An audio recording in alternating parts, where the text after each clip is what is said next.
recording. There we go. So I'd like to officially welcome everyone to the spring 2021 interest meeting. And this interest meeting will be a little bit different if you attended the fall interest meeting.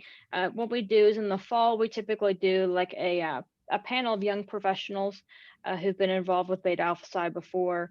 In the spring, we like to switch gears a little bit and allow people who are interested in Beta Alpha Psi or learning more about Beta Alpha Psi to be able to contact the officers and be able to connect with the officers a little bit better. So we do an officer panel. So welcome. If you've never been to a Beta Alpha Psi event before, we are very happy that you decided to spend your evening with us. And I'd just like to go over some things about Beta Alpha Psi, joining Beta Alpha Psi real quick. Let me share my screen.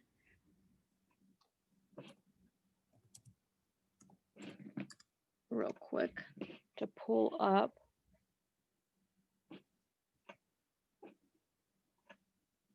Okay, you guys should be seeing a PDF that says Beta Alpha Psi interest meeting.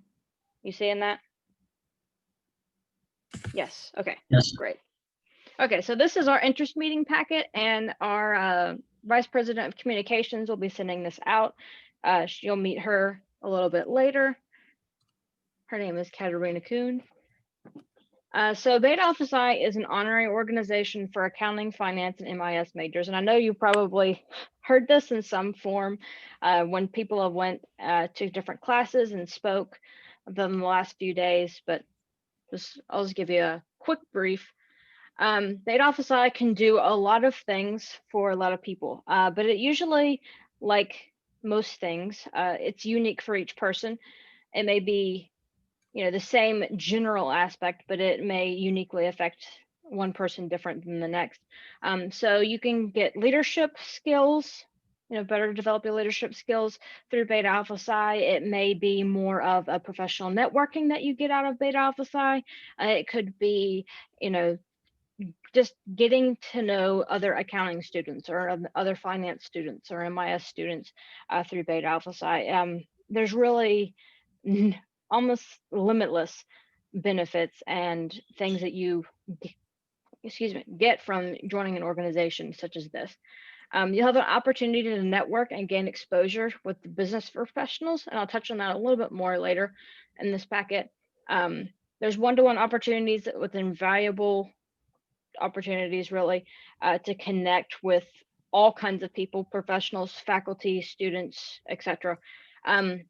All of these things can be gained through weekly meetings, which happen on Thursdays at 5:15. And then there's different networking events and community service activities that also occur. Some of these occur in the fall, some of them occur in the spring. So there's a little bit of a split here as far as if you're just now joining Beta Alpha Psi and attending some of these events, you won't be able to attend, visit the firms or meet the professionals until the fall, because that's when those happen. I see that Erin's got your hand raised. Do you have a question, Erin? Yeah, I just wanted to let you know that I'm on my way home from work. So if I go in and out, I probably just lose connection. I don't really have very good service on my way home. Oh, that's totally fine. Totally fine. Okay.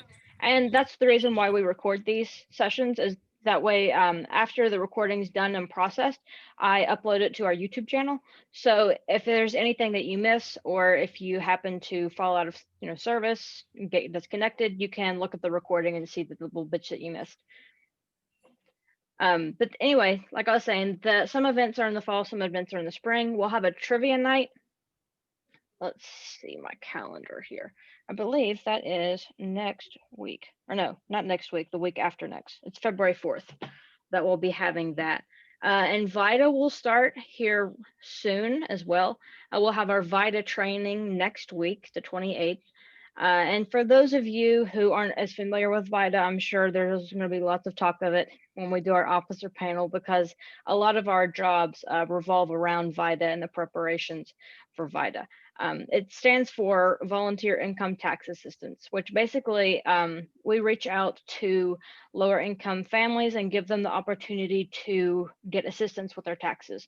So they fill out forms, they upload their, their W-2s, their 1099s, their proof of insurance or whatnot that they may have had or purchased throughout the year. And we help them by going into tax software and filling out their information for them. They verify it and we file their taxes under the United Way for them. So that's an easy way to gain real-time experience for accounting students, as well as to really get involved and help the community. So that's a favorite activity of a lot of us throughout the time. And we also have inductions. Previously, they've been banquets, which we usually get all dressed up, go to Guyan Country Club and network with professionals and whatnot. These great times that we're having right now, that's not feasible, but we still are going through virtually and inducting the members that have put forth the hard work and effort to become members of Beta Alpha Psi. And also, as the note says here, and some people probably have already mentioned, you don't have to be a member to attend these. So if I get to the eligibility requirements for membership and you say, oh, well, I can't become a member yet, or I can't become a member at all, but you still want to attend, you very much so can. That is not a bad thing if you want to attend and you can't become a member. All right, so membership requirements. For undergrads, you have to either be an accounting, finance, or MIS major and have passed one 300 level course within that major. So if you're an accounting major, 348, 318, 311, 312, all of those count. We also have great relationships with the professors. So if you say, well, I'm not past one yet, but I'm in a 300 level course, that usually can count too, because we can contact that professor and be like, hey, just want to make sure that so-and-so is going to pass this class. And they can say, yes, they're going to pass. And then we'll go ahead and we'll usually induct you in. Attain a 3.0 GPA. Because we are technically an honorary service organization, we have to have a certain GPA requirement, but we're also lenient there as far as if you don't have a specific cumulative GPA of 3.0, then we can look at your specific major GPA to try to help you out a little bit there. The big thing is to attend 12 chapter meetings and obtain at least 12 hours of community service. In the fall, we're a lot more lenient on community service than we are the spring, because the spring we have a ton of opportunities, whereas in the fall, it's a lot more limited. So these really are the biggest membership requirements. They're the hardest to get just because it takes time to get both. So that's something that if you need to have, I'll watch the recording, I'll tell you what I learned, to attend the meetings, let us know. We work with people on a pretty regular basis on their membership. If they're worried about they may not meet the requirements, just reach out to us and we will look into your case and see if there's any way that we can assist you. All right, for the fun part, this is the spring 2021 schedule. As you'll see here, we've got a lot of great speakers coming. We've got some speakers from Hess Stewart Campbell, Greg Griffith and Mays. Those are public accounting firms. We've got the Huntington Federal Bank, some FDIC, Service Wire, a resume workshop, a forensic accountant is coming and speaking to us. So we've got a lot of great stuff. And as I said, we'll send this out so that everyone will have a copy of this schedule so that they'll know, when meetings are and what person is speaking, especially if there's a certain firm that you're interested in. I know several people in the past have really wanted to go to the FDIC meeting because they were super interested in obtaining a job there or an internship. So that type of thing. That's why we like to send these things out. This kind of applies, but also kind of doesn't. Typically, our meetings are business casual. Obviously, look reasonable, look presentable. The bottom does not count in this case because we're virtual. That's the one nice thing, you can put on a really nice looking shirt and you can look all business professional and have sweatpants on the bottom. We're not going to ask you to stand up and walk away from your camera to see what you're wearing on the bottom. This is another important page because it's got all of our contact information on it. So if you ever want to contact us, have a question, and it doesn't have to be necessarily, BAP related. We're all accounting students. So if you have any accounting questions, professor questions, book questions, that type of thing, we're all willing to reach out, and help anyone with those type of things as well. We also are on social media. And we also have our own website. So if you also lose this, gets trapped in your email, whatever, and you're wondering, when do meetings start or whatever, you can go to our website. It's posted on there what times our meetings start and what dates they go through. YouTube is also on here because we post all of our meeting recordings to YouTube. And then usually we post the links, like the Zoom links, every week. They'll be emailed out, and we typically post them on Facebook as well.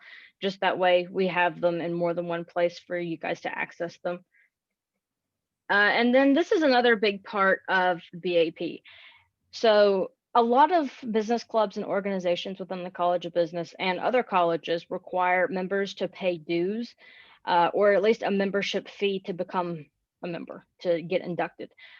We have the wonderful support of many accounting firms and businesses throughout the Huntington and Charleston area that make it possible for our members to pay nothing.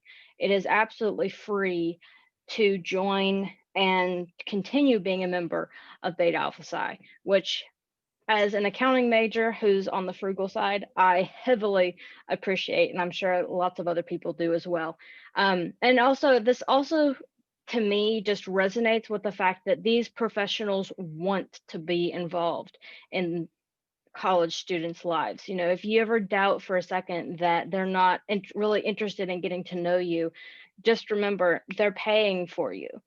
As far as all the national organization dues and fees that we have are waived through sponsorship.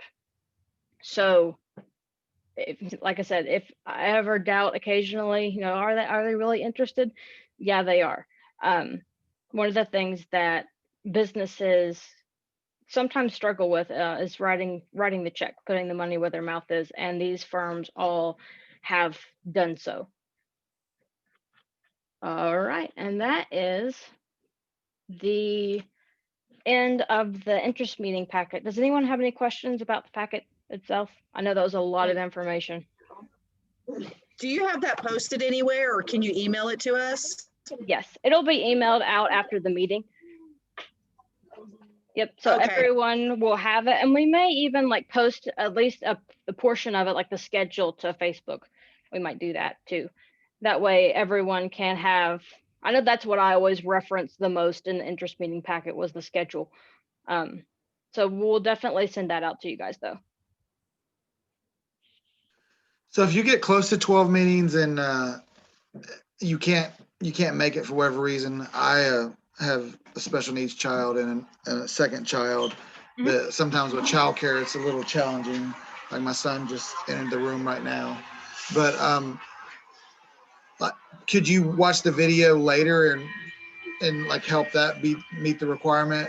Because I've had opportunity to join this for probably going on 4 years from where I'm going so slow through college, and I always felt like, man, I want to join, but I don't want to have my name on a piece of paper and not put in any work. It just doesn't seem fair to everybody else that's putting in all the work.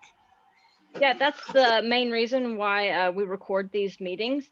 So every meeting, there's the fall meetings actually are still posted on our YouTube channel. So after the meeting, typically that evening, I will go into my computer, select the recording, upload it to YouTube, and it'll typically be on YouTube by at least 8 p.m. or so.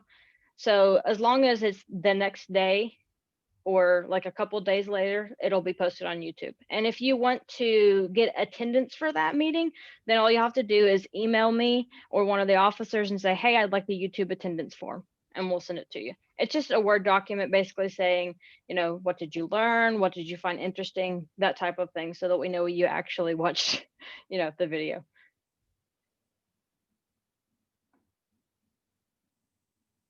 I put the mute on because my son's making a lot of noise. I'm trying to get my wife to come and get him. Oh, you're fine. Those are good questions. Anybody got any else?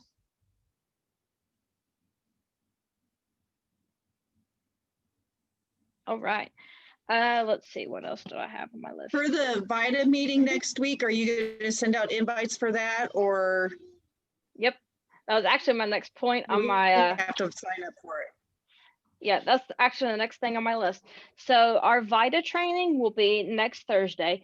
And because of the difficult and virtual times that we're in, we're going to do it through Microsoft Teams, and you guys will be split into groups. And so to organize this better and to be able to put you in groups with people with the same experience level, like if you've never done VITA before, you'll probably be put in a group with a lot of people who haven't done VITA before.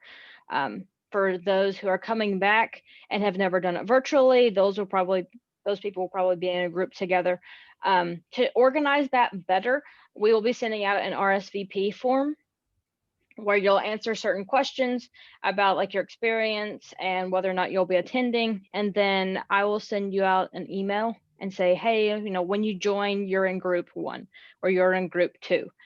And we will coordinate that also the day of. Like if you don't remember what your group is, I can go in and look and point you toward the right thing. But that's how that is going to go. It'll be a lot like if any of you went to meet the professionals and you had the different channels on the side. Instead of firms, those will be groups. And an officer will be in that group helping you, walking you through the training, sharing their screen, walking you through the process. We're trying to give as much assistance as we can through this because we know that it's very new, even to the people who have never done this before. It's a very new thing to do all of this virtually. So we're trying to make it as least intimidating as we can.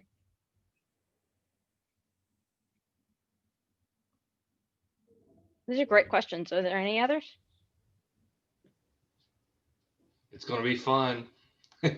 Oh yeah, it is definitely going to be interesting. The training will be the easiest part, I can promise you that. Or I guess maybe I shouldn't have said that if you think the training's awful, but we'll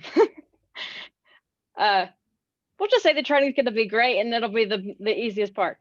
Another announcement is that we do officer transitions in the spring. So if any of you, even new members, like if you say, well, I've just joined, I don't know about an officer position. If you're interested, email me and we will talk to you, ask you what you're interested in. These are the officer positions we have available, those type of things, because we are going to be transitioning officers for the next school year. And officer positions are for a school year. You'll do it in the fall as well as the spring. So the new officer team will be fall 2021 to spring 2022.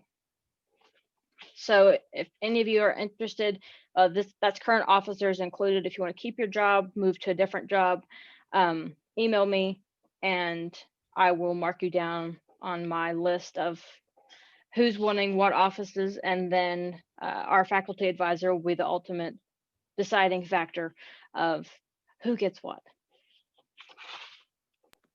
So last year, I think I did 3 people's returns because I would have to miss a lot. And then all of a sudden COVID happened and it stopped. I never did do any taxes virtually last year. Am I understanding that I guess maybe some of the other people continued tax work last year virtually and maybe I just somehow didn't know about it?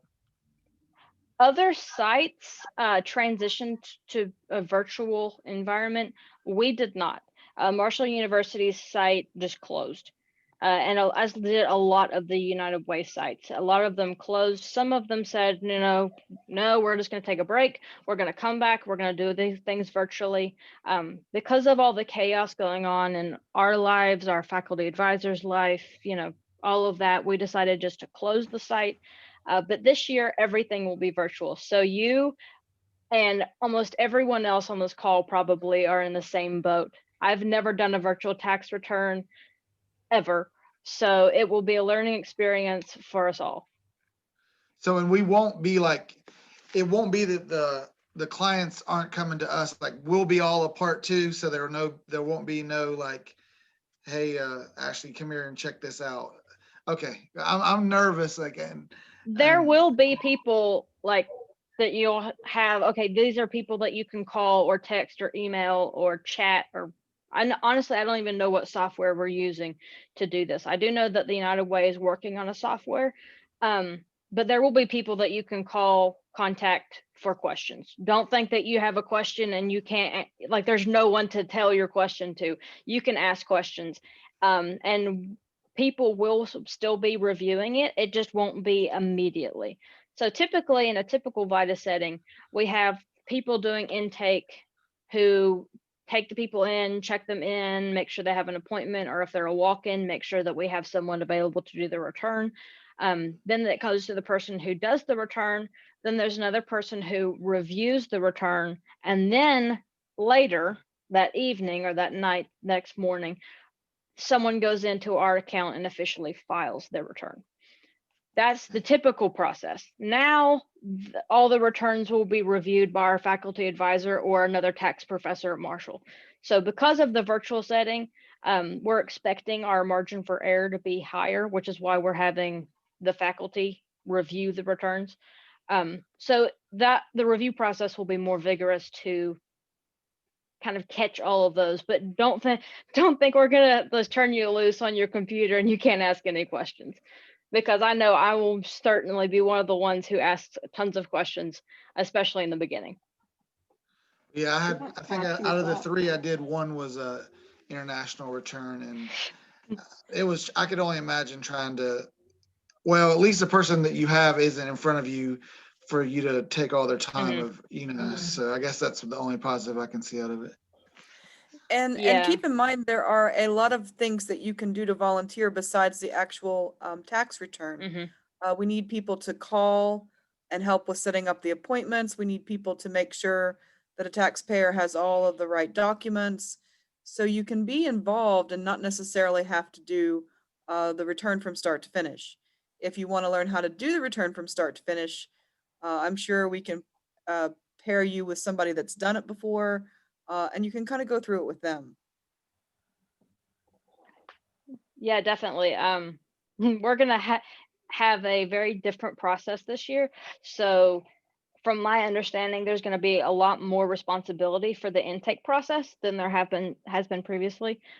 So don't feel bad if you say, don't really want to do a return this year, or I'll wait a few weeks, get comfortable with the process, and then I might want to try one. Whatever you're comfortable with is what we're going to go with. So if you're not comfortable, by all means, tell us, and we can put you on the intake list of people who want to volunteer on intake. This is actually my very first meeting. I got the emails in the fall semester, but this is my first year here, so I tried to ease into it a little bit. What would you recommend me do for this next week, since this is my first meeting and then we're going straight into VITA? How could I get involved? Would you recommend me watch someone, or maybe go into the calling people, or what would be most beneficial, do you think? I would say the most beneficial thing is to definitely go in with intake, and the officers will explain things a little bit better and in greater detail next week. Like when you go and you sign up for VITA training, you're in your group, they're actually going to go through the different questions. You have to pass certain tests to become certified to even volunteer for VITA. So through that process, they'll explain it a lot more. But I would say that all new people, as far as new to the entire process, they will be first put into intake. That way, they can ease into it. They don't have to dive straight in. They can feel more comfortable, more confident before they're thrown in. And even those volunteers who have done it previously, if they don't feel comfortable doing it virtually, then they'll be put on the intake. Like I said, the intake process before was a lot simpler because we gave them the forms to physically fill out. This year, because everything's virtual, we're actually going to need people to fill out that form. You know, you'll be on the phone or in some kind of virtual chat with them, and they're going to be telling you the questions for you to fill out their form for them. So we're going to need a lot more manpower on the intake side of things. And so really when I say we're working off of people's comfort levels, we really are.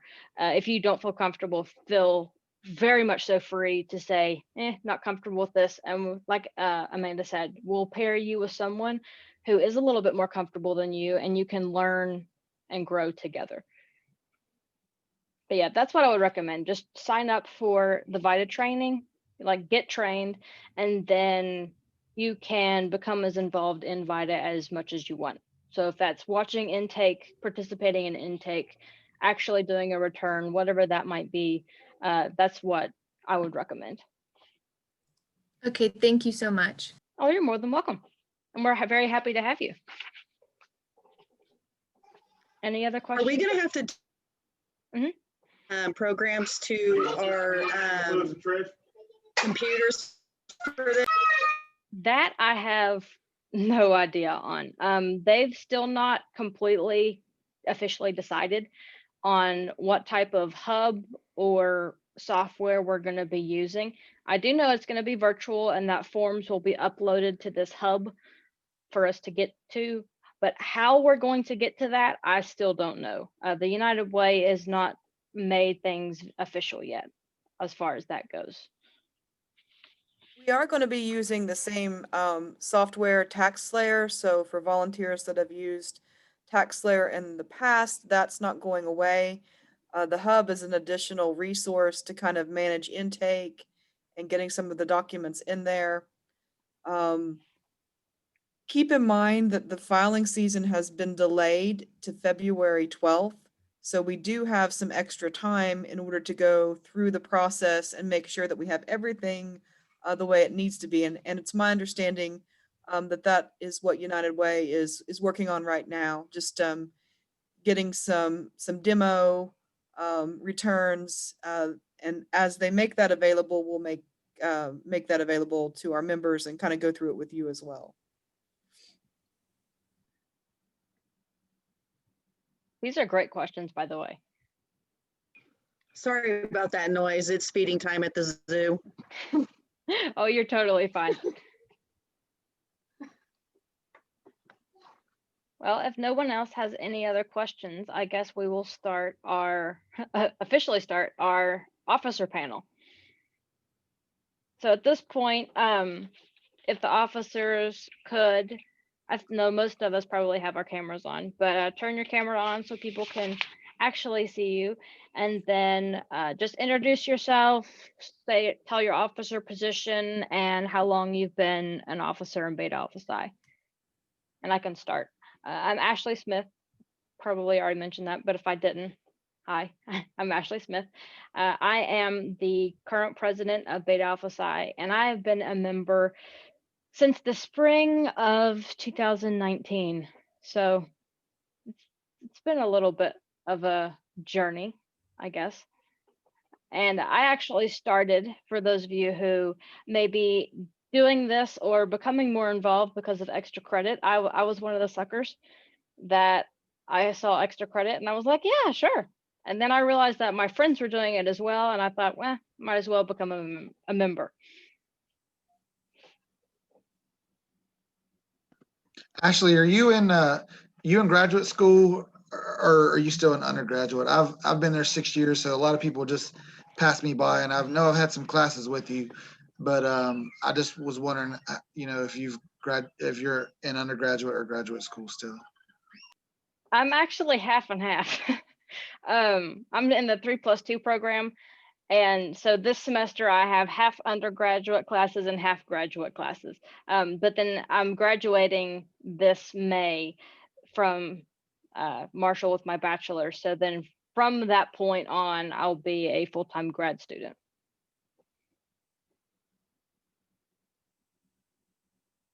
What's the 3.2 or the 3+2 program? That's actually something that we're going to get someone to come. I don't know if any of you have met Dr. Susan Lanham. She is going to come to one of our meetings and talk a little bit more about the 3+2 program. But essentially, Marshall, where they have the undergraduate, graduate, and doctorate schools of business, they have a program called 3+2, which I'm not exactly sure how that really got the name. But you can take, through that program, you can take 3 graduate level classes in your undergrad for undergrad tuition. So essentially, any electives that you may need to take, you can replace those with grad classes, and those will count as your accounting electives or your general electives. And you can also get grad classes for a much cheaper price. So that's essentially what the 3+2 program is. It's basically an allowance of 3 classes to be taken at undergrad tuition.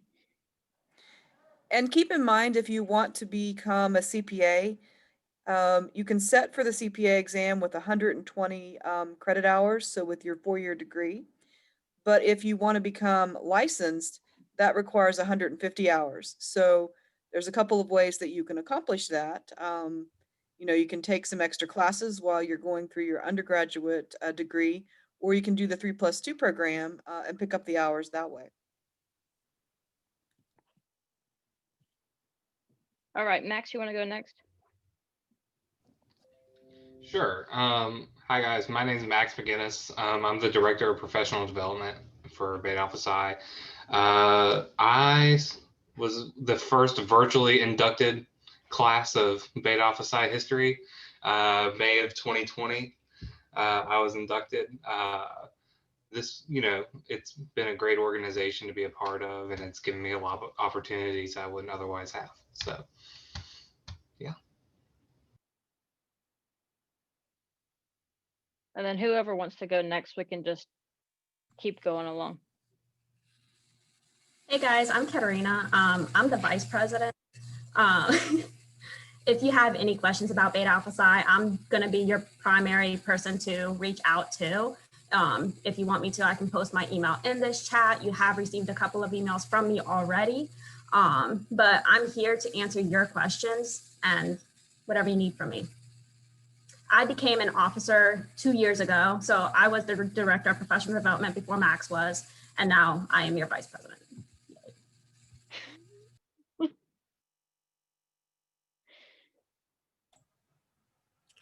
Hello, everyone. I'm Jonathan Tilley.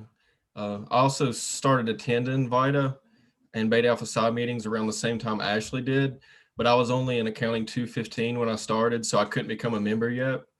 But I still participated in VITA, and it's been tremendous in getting all kinds of new opportunities, internships, job offers. So if you're feeling hesitant and you're worried about it, I say just jump in, because everyone here is willing to help you, and we'll figure it out one way or another. So just anything that you can do to help, it's going to help you, it's going to help other people, and it's totally worth it. So yeah, it could get a little complicated, but we'll figure it out. We'll move forward. And yeah, there's going to be a lot of us are leaving this year. So this is just a very good opportunity to move up in this organization. And it's super beneficial and super helpful if you want to advance your accounting career.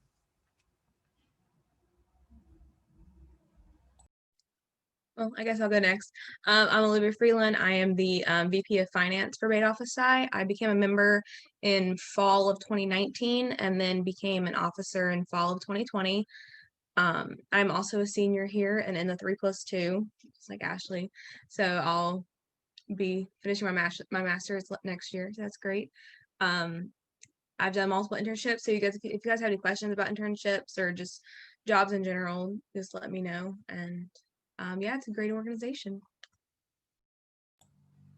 I would like to add really quick, because I don't think I said that I am the VITA coordinator. So whenever we do start with this VITA season, feel free to email me about any question. If you can't get through to someone, feel free to email me, and I will try my best to get back to you as soon as I can.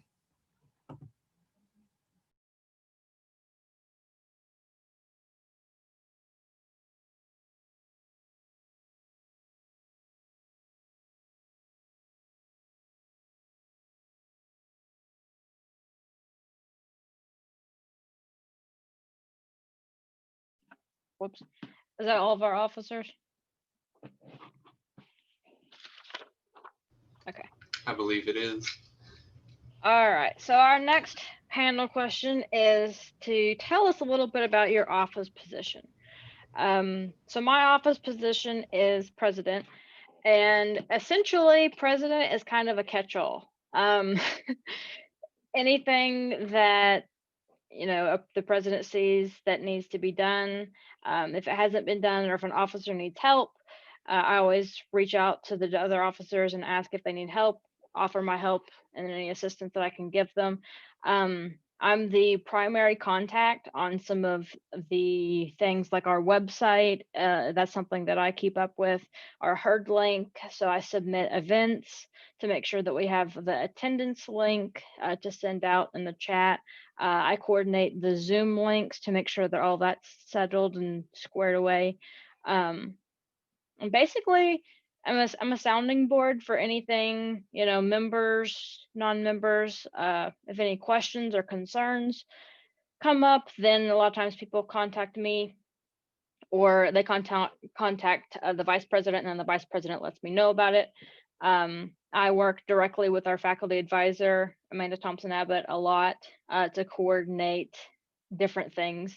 It's kind of been an interesting year because what typically the president does hasn't always been what I've done because of all this virtual stuff. So I think my duties have kind of swayed a little bit. But yeah, it's pretty much what the president does, is kind of cleans up any messes that happen to the best of his or her ability. And then sometimes I'll have to represent Beta Alpha Psi on any College of Business meetings or boards or things like that.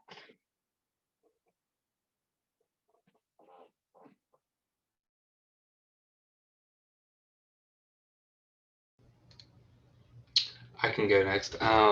So again, I'm the let's see if I can get words right this evening. Director of Professional Development. And I am the primary contact for our sponsors who reach out to us, and I help coordinate sponsorship packages and determine how much money they're willing to give during the year.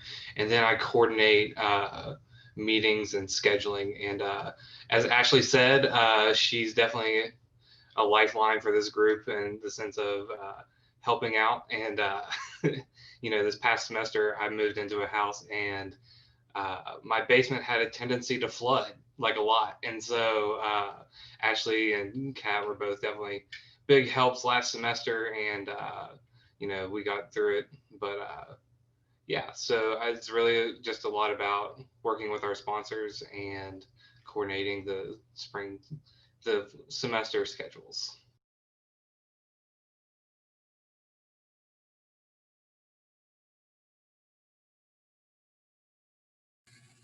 Well, hey guys, again, I'm Kat, I'm the vice president. So my primary job is to send out emails to you guys and inform you of what's happening in Beta Alpha Psi, to keep you just on top of the meetings and tell you what's going on and make sure that you know when and where to go, basically. So if you have any questions, just reach out to me. I do a lot of just emailing, and I'm the go-to between Ashley and everybody else usually. So I'm just the go-between person. Nobody important.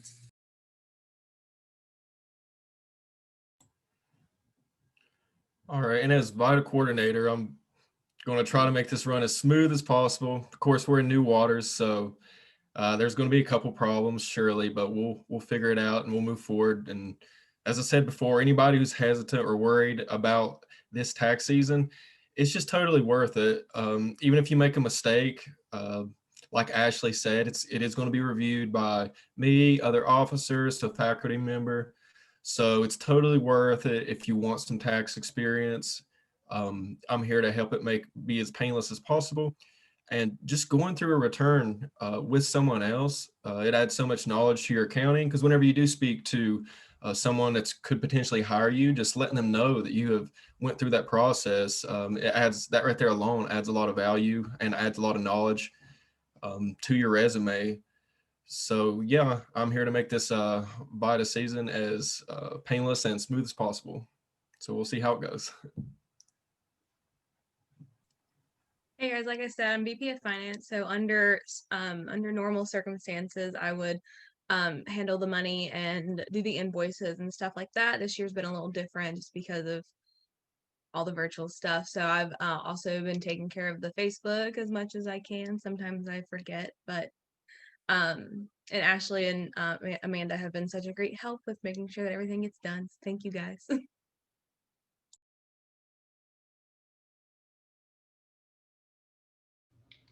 If I can, I just want to add something to what Jonathan said a second ago about VITA. I think that there's a misconception that a lot of people had. I know that I had it, where they think that you have to have an abundance of tax knowledge in order to start doing VITA. And this is my first semester that we're currently in that I've actually taken a tax class. So, you know, I don't want you to think that you have to have, don't be afraid to do something because you don't think that you'll have the knowledge and skill set to do it, because VITA is a great environment to learn that kind of stuff. So that's just a little add on to what Jonathan said. Bouncing off that, there are many people who just absolutely hate tax, myself included. Can't do it, don't understand it, like absolutely just hate that environment. And I do VITA every season here at Marshall. I've gone to it, I've done it. It's been a really great way for not to just meet people, but it's been a great learning experience for myself. And it's kind of a good introduction into a internship. So if you're planning on maybe having a internship next spring or a summer internship, it's a really great way to get a head start and kind of get some software knowledge and all of that. I was kind of waiting until you admitted that you hated tax. Our next thing that I'd like for all of us to touch on for the people watching is kind of a two-parter question. One, what's your favorite part of BAP?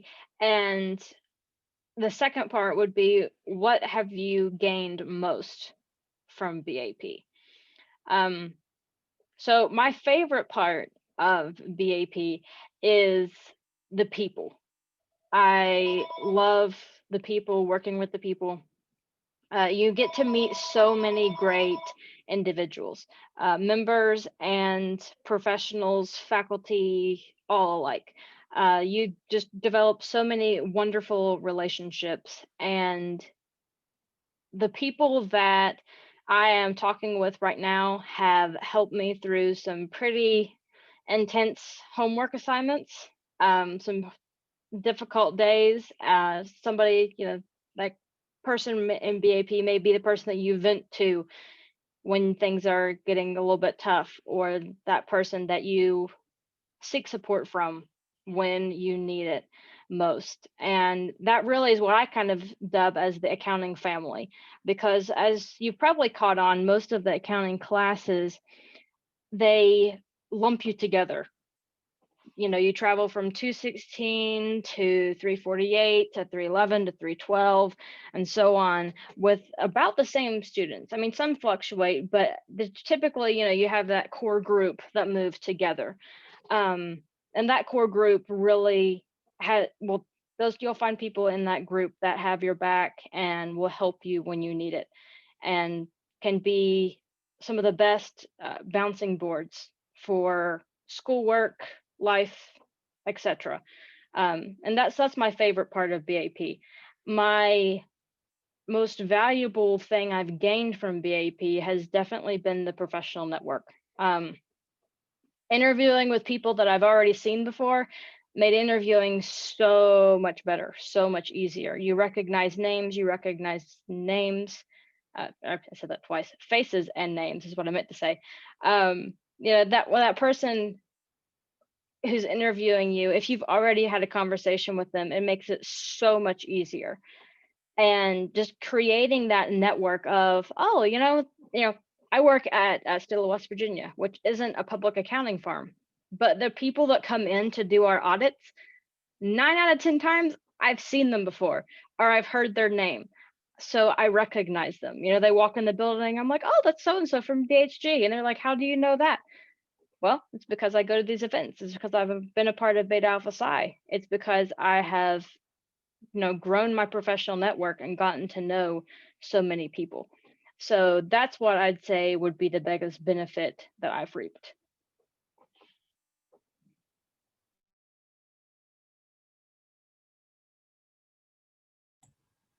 Yeah, and I could talk about a couple benefits as well. Adding on what you said, the people, I think that's more important now than ever because we don't really get to see each other in class. And I know even sometimes when I was going to class, you just get so busy that it can be a little bit lonely and you don't know who to reach out to. And this is just kind of a group of people that all have similar goals. We all want to succeed in the area of accounting or finance or MIS.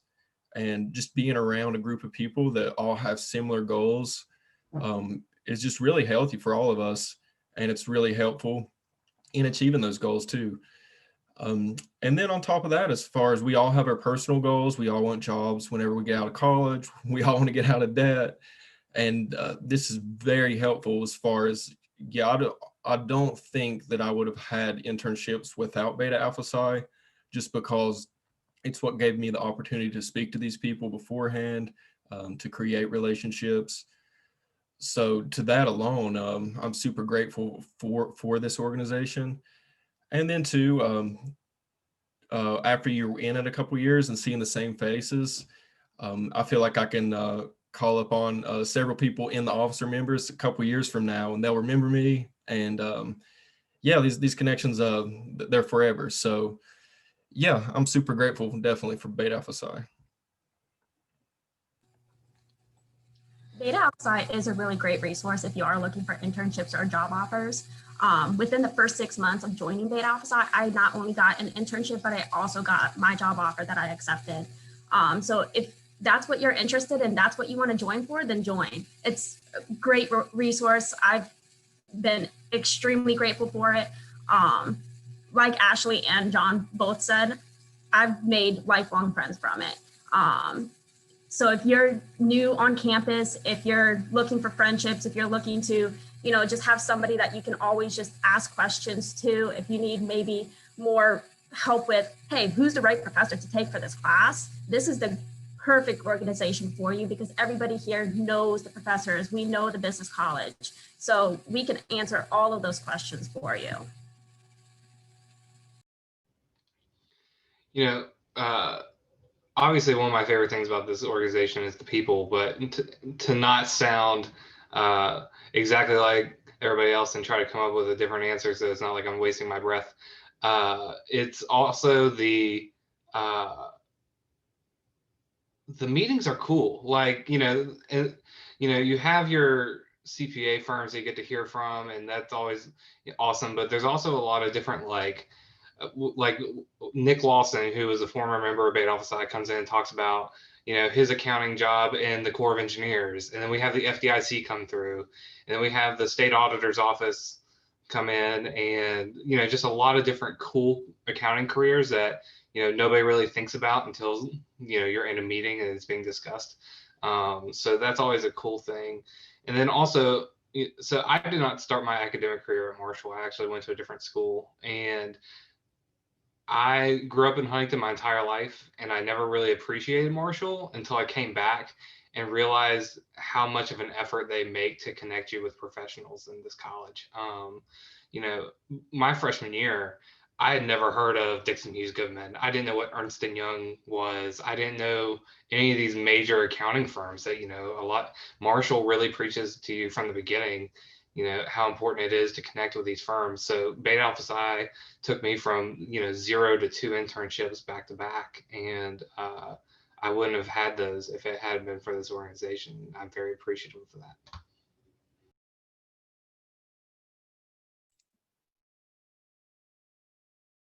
Yeah, I am just going to pretty much repeat everybody else, just the people. And then I've also gotten 2 different internships from it, like super fast after, just knowing the people before I interview, which also led to my full-time job. Like, it really is a great experience, and it really gets you where you want to go.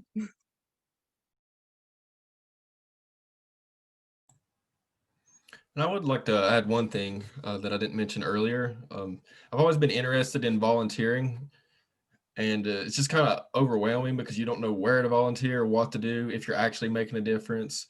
And I've done at least 2 things through Beta Alpha Psi that I felt was really beneficial to the community around us, between going to the Hearts of Phoenix and helping the horses that they rescue. That was just really fun. Not only did I have a good job, I felt like I helped the community. And then also we wrote letters to nursing homes several times, to people that otherwise may have not gotten anything for Christmas. So yeah, it's a good feeling to be able to help the community, but also do it with people you know. So yeah, it's like the best of both worlds there. All right, and that's all the pre-made questions I have for the panel to answer. So does anyone from the audience have any questions for us? And it doesn't have to be like to the entire panel. It can just be to one of us in general. I believe so because, oh, sorry, I was answering a question in the chat. The question is, can you continue to become a member or officer while in grad school? I don't know. Actually, I take that back. The president before the president, 2 presidents ago, the president before me, before that one, I believe he was in grad school when he was president of Beta Alpha Psi. So yes, I know you can definitely become a member when you're in graduate school. So yes, I would say you would also be able to become an officer if you wanted as well. Sorry, I Jonathan. can answer that if you want. Yes, there's nothing to prevent you from being an officer and being in grad school. Yeah, that's what I thought. I just had a question on internships and things. I'm a lot older than everyone in here, and I would attend a lot of these meetings where you meet I don't know if it was called Meet the Firms, but it was in the student center where you would meet people, and sometimes I would do it for extra credit. But I always felt a little awkward there because I wasn't looking for work. I had a job. I've since lost that job in October. So I'd worked there since 2006. I feel like being a little bit older, maybe I'm at a disadvantage than somebody 20 as far as marketability in hiring. So I just had 2 questions. Has anybody did a virtual interview? Because I don't know if that's the world we live in now. And 2, how do you go about getting an internship? I don't even understand it really. Like my goal is to graduate in the summer. I have 3 classes this semester, and then hopefully 2 classes in the summer or intersession to graduate. Graduate in the summer is more important than an internship this summer, but is it possible to do both? And then the interview questions, has anybody been online interview? I can answer that question. Yes, I have been in a virtual interview. That's actually how I have a summer internship lined up. And that summer internship was gained through a virtual interview. And essentially it's very similar to what we're doing now. The only difference is it's, you know, instead of me being me, I am the interviewer. And, you know, you just stand or sit there, talk, converse. It's the same process, just done through a virtual format.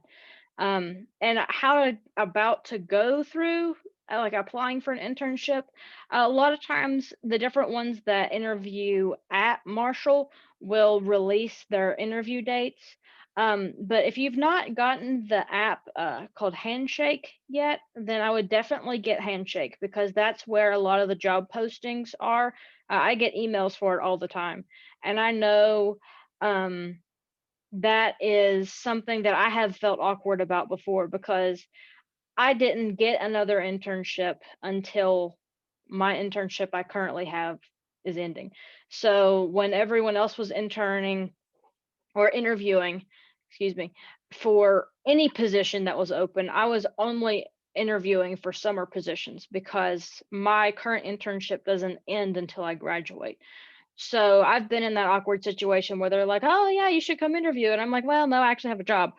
I've been in that awkward situation and it is awkward, but I also think that if you download the Handshake app and you put yourself out there, that the firms will still be receptive to you, even though you may feel out of place because you're older. If anything, that just gives you more experience, and it gives you, more character almost, because you're fighting for that, that type of career. You're fighting to get that experience. You're wanting that type of education, and you know what you want and you're going after it. So I would say that you would still be very marketable as you are. And I know that a lot of the places do their interviewing mainly in the fall. However, I'm sure there are some that, maybe didn't interview enough or didn't offer as many positions as they discovered that they needed. So there's probably some openings that are still left. Well, I applied for one internship. It was some type of steel mill over in Kentucky where you sent your application to, I can't think of the professor's name. I've never had her in my whole career at Marshall. Dr. Jean Price, and I never heard back from that one. So that, I guess I have, applied for one, but again, it's just like a foreign term to me. I didn't even really know what an internship meant. I would encourage you to maybe reach out to the state auditor's office. I don't think that they necessarily have a fall recruiting cycle. I think they are always looking for individuals. So state auditor might be a good choice, since we're not technically in the fall, which is recruiting season. Okay, thanks, Amanda. I know we've kind of had conversations throughout the years. I've took my first class with you probably 4 or 5 years ago, so thank you for the advice. And I'm happy to help in any way I can, Jonathan, if you want to reach out to me via email or something like that. Okay, thank you. It's a great question. Anybody have any others?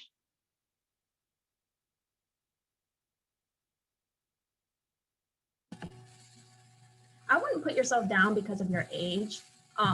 That's something that people are not even allowed to judge you for. You cannot not hire somebody because of how old they are, or how young they are. Well, I mean, unless they're under 18 and want to sell alcohol, then you can. But as long as you know your stuff and you know what you're doing and you have a good personality and you're able to keep a conversation, you can get that internship. That's what it's about. You have to be able to just keep a conversation with a professional. You have to be able to say, hey, I can do this and I'll be good at it. And that's what's going to land you the job, not your age or anything like that, or what you look like. It's all about what you know and who you know. Yeah, I've had a lot of classes with you as well, Katerina, and I just have self-confidence issues, but being a part of VITA and these meetings, I think will help with that. I know with this virtual stuff, and this being my first semester of it, after I skipped last semester, I'm just kind of struggling to get used to it, but I think I'll get there.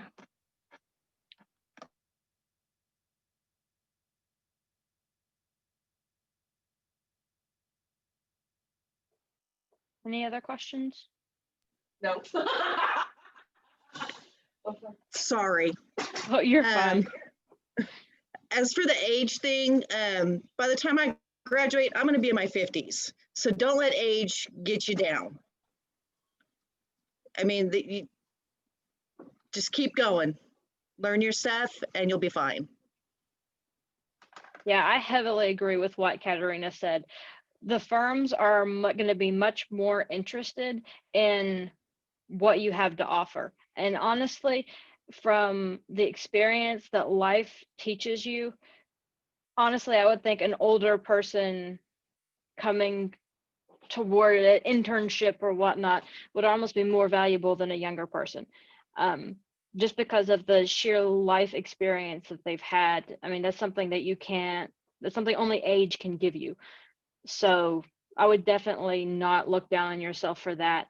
And just like what Brian said in the comments over the chat, just frame your experiences for the role that you're trying to go after, So that's something that a lot of young people and probably older people alike will say, well, I only worked at Speedway. Well, what did you do at Speedway? Take something that you did and say, well, I worked with the public. So I know how to work with customers and pick something, like they tell you this at the Career Services Center, but take something that you may say, well, that's just, that it's not a impressive job, or I didn't do anything important. Just take certain things from the things that you did from that specific job that may have been not important and say, but I took this position that wasn't flashy and I learned all of these things. And this is the experience that I've given, life has given me, and this is how I can apply it for this position. So I think if you do that you're going to find a lot more success, and definitely apply to as many places as, that you feel that you would want to work there. Because I know I applied for 3 summer internships and I only received 1 offer. So, you have to cast a little bit wider net sometimes, but you still will get offers, I guarantee you.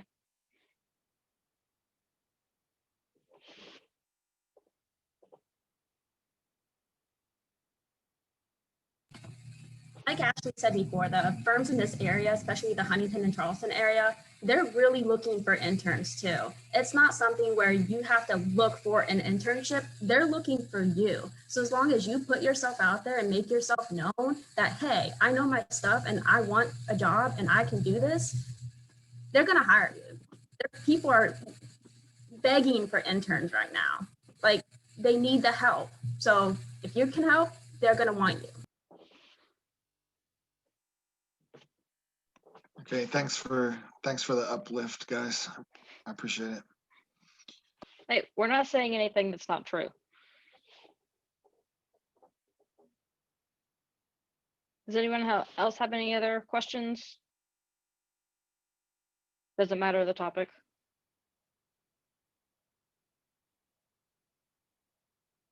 Okay, one more question. I'm sorry for so many. As far as this health link thing, filling out every day your temperature and things, I did that today, yesterday, and the day before because I thought I was going to have to go to campus for my analytics course because we needed 2 screens, and I've since let Marshall. They loaned me something called a MiFi thing, so I can have internet at my house, and I'm going to buy a screen from somewhere, maybe used or from Walmart, so I can avoid Marshall. Do you all know if I have to fill that out? Because there's some warning on there that if you miss it 6 times, that they can suspend you. And I don't plan on going back to Marshall again until I have to turn this thing back in, unless, an instructor was supposed to, unless I was supposed to meet with an instructor for some type of tutoring, and I don't even think that's possible. You only have to fill it out if you plan on being on campus that day. You don't have to fill it out every day otherwise. Yeah. Okay. Are your classes listed as virtual? Like, you're not in any in-person classes, are you? No, I have 3 virtual classes, and again, just my internet situation at home was why I came there. I did my COVID test and it came back, negative, and I was late yesterday and today meeting the deadline for the 1 o'clock submission of that, but I did go ahead and submit it because I didn't want to get some warning saying, you're a couple misses away from being suspended over something, really silly. So yeah, I would say, since your account shows that you're taking virtual classes, that if Marshall would send you an email like that, I would just reach out to like the health and wellness people or whoever it says contact, or it gives you any kind of email or phone number. I would just contact them and say, hey, I needed to come on campus to get this Wi-Fi thing and a couple other things, but besides that, my classes are virtual and I'm not coming back on campus. I know I've filled it out when I've come on campus, but that's only been like 3 times. And that's never told me you didn't fill this out, a week later. So I've Okay. never gotten it like that.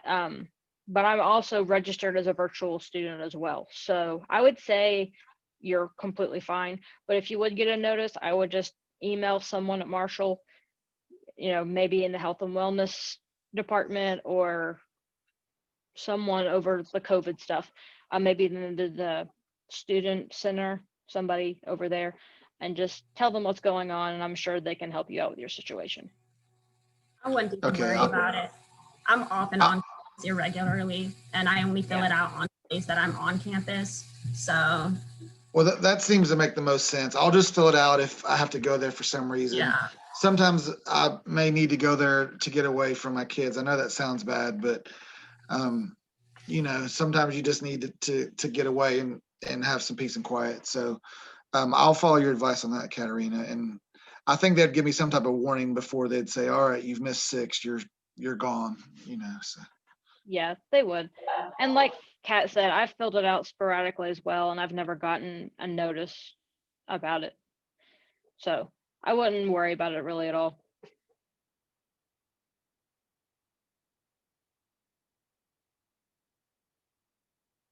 Was there any other questions?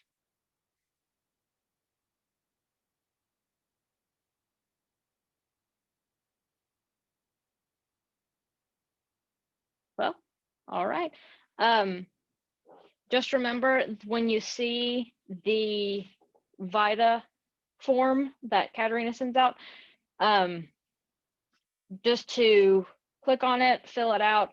Even if you're on the fence about participating in VITA, to even volunteer for intake or filling out those forms or whatnot, we have to have you trained. So even if you think there's a possibility that you might do it, you might not, you're on the fence about it, go ahead and come if you can to the VITA training and get trained. That way you at least have the option, of I can come and volunteer, or nah, not really going to. That way you at least have that training, you have the availability, or I guess the eligibility, more like it, to go and volunteer. So when you see that, go ahead and fill that out. Like I said, you're going to be put into groups, and then an officer will walk you through the training. If you have any questions, there's always screen share, emailing, everything like that we are more than happy to do. Even if you wanted to do, just a one-on-one Zoom call or Teams call or something, just with questions. All the officers, I'm sure, would be willing to do that as long as we're available. So just reach out to us. And she'll be sending out the interest meeting packet as well with all of our contact information. So if any point in the semester you have any questions or aren't sure about anything, let any of us know, and we will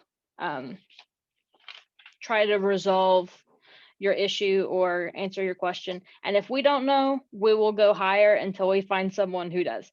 It may take a little bit, of a longer time if we have to reach out to a lot of people, but we will discover an answer to your question eventually. All right, if that is all, then that concludes our interest meeting. So I will